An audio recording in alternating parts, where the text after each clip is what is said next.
Je suis Christelle, on m'appelle très souvent Kiki parce que c'est mon petit nom pour les petits intimes.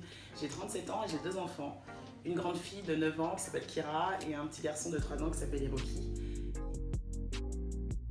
Du coup, moi je suis d'origine sénégalaise, vietnamienne et martiniquaise de mon papa.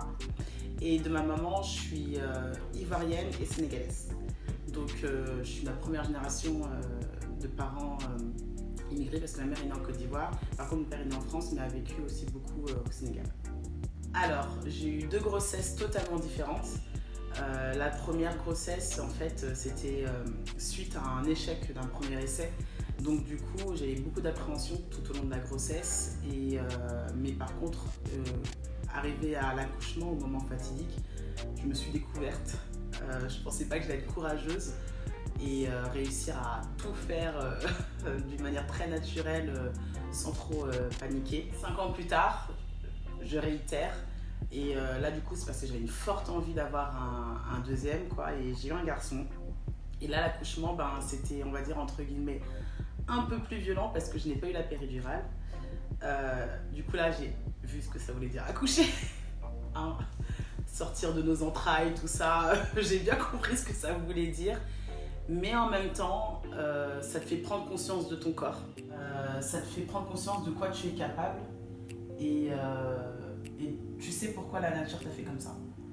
Et du coup, ça avait été un peu violent parce que sur le coup, quand on t'annonce, du coup, vous n'aurez pas la péridurale, c'est pas ça que tu t'es préparé pendant des mois. Et en fin de compte, quand ça arrive, t'es capable. Tu dis, waouh, si je suis capable de ça, je peux faire plein de choses. Je danse. Donc quand j'ai eu ma fille, j'avais 27 ans et avant elle, la danse, ça représentait 8 heures de danse par semaine en plus de mon boulot. Et du coup, quand j'accouche, et là du jour au lendemain, tout s'arrête, quoi. Donc tout s'arrête. Ça m'a fait la même chose pour le deuxième, mais il y a un moment, je me suis dit, non mais Christelle, c'est important que tu retrouves ce que tu as toujours fait. Et moi, ce que j'ai toujours fait, c'était être avec mes amis, être là pour mes amis, aller danser avec mes amis, m'amuser. Donc pour moi, c'était essentiel d'avoir mes moments, mon petit jardin secret à moi dans ma vie perso. Parce que pour moi, quand je dis vie perso, ça veut dire sans mon mari, sans mes enfants, et avoir mon temps à moi pour m'épanouir et faire autre chose que ce que je fais au quotidien. Et surtout, tout ça, je le fais en l'expliquant à mes enfants. En leur disant, mais tu sais maman, si elle sort, c'est parce qu'elle a besoin d'aller s'amuser avec ses copains et ses copines, comme quand toi t'es en cours de récréation ou quand tu as tes anniversaires avec tes copines.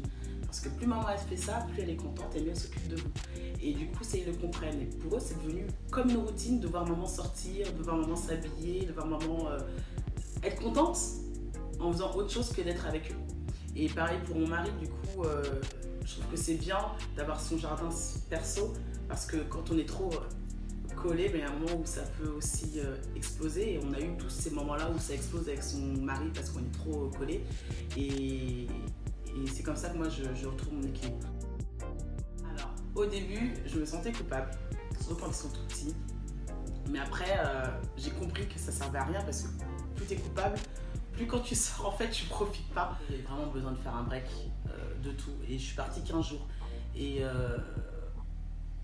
sur les 15 jours, pendant 2 jours, j'ai déprimé en me disant « Oh là là, mes enfants, ils me manquent, oh là là, qu'est-ce qu'ils sont en train de faire ?» Et en fin de compte, il y a mon mari qui m'envoie une vidéo, ils étaient en train de s'éclater, de s'amuser, ils pensaient pas du tout à moi et j'ai fait « Waouh !» J'ai fait en fait, tout se passe bien quand je suis pas là, donc je vais m'amuser aussi, quoi.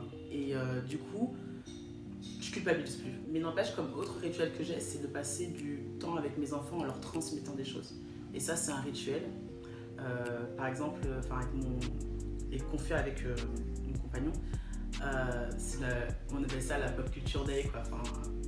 Par exemple, là, il y a 2 semaines, c'était Matrix. On a regardé avec nos enfants Matrix. On a une qui me dit « c'est trop jeune pour regarder Matrix », mais en fait, on regarde en mettant des stops, en expliquant, quand il y a des questions, etc. Ça, c'est un rituel, parce qu'on transmet un peu notre culture à travers ces films, à travers aussi des moments où on va mettre des clips que nous on regardait avant. Moi je regardais Missy Elliott beaucoup quand j'adorais Missy Elliott et le jour où j'ai dit à ma fille regarde, c'est sur ça qu'on m'a dansé, c'est ça qu'on m'a écouté comme musique, mais elle adore et du coup ça lui fait des bases communes avec nous qui fait qu'on s'amuse encore mieux avec nos enfants. Transmettre à mes enfants de manière régulière en installant des rendez-vous eh ben, c'est ce qui fait que je me sens bien.